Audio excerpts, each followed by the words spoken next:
أعوذ بالله من الشيطان الرجيم بسم الله الرحمن الرحيم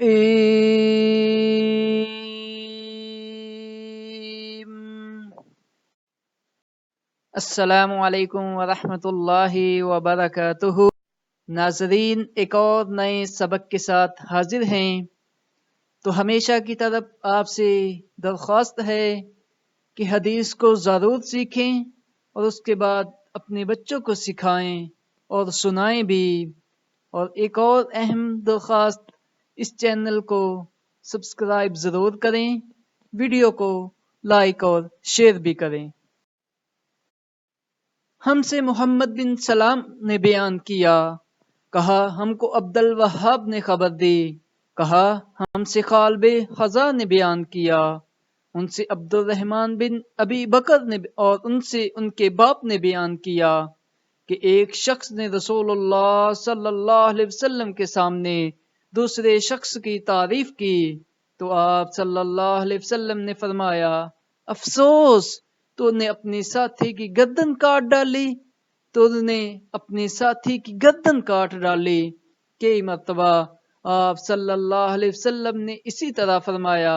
پھر فرمایا کہ اگر کسی کے لیے اپنے کسی بھائی کی تعریف کرنی ضروری ہو جائے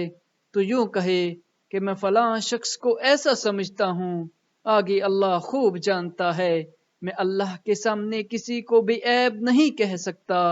میں سمجھتا ہوں وہ ایسا ایسا ہے اگر اس کا حال جانتا ہو۔ یزید بن زری نے خالد خزاں سے، انہوں نے عبد الرحمن بن ابی بکر سے اور انہوں نے اپنے والد سے روایت کی کہ نبی کریم صلی اللہ علیہ وسلم کے سامنے ایک آدمی نے دوسرے آدمی کی تعریف کی، کہا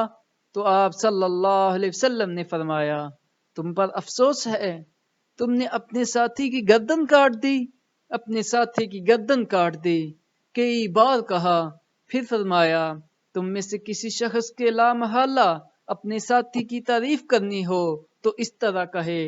میں فلاں کو ایسا سمجھتا ہوں، اصلیت کو جاننے والا اللہ ہے اور میں اللہ کے علم کے مقابلے میں کسی کی خوبی بیان نہیں کر رہا، میں اسے ایسا، اور میں اللہ کے علم کے مقابلے میں کسی کی خوبی بیان نہیں کر رہا، میں اسے ایسا سمجھتا ہوں، اگر وہ واقع اس خوبی کو جانتا ہے تو کہے وہ اس طرح کی خوبی رکھتا ہے۔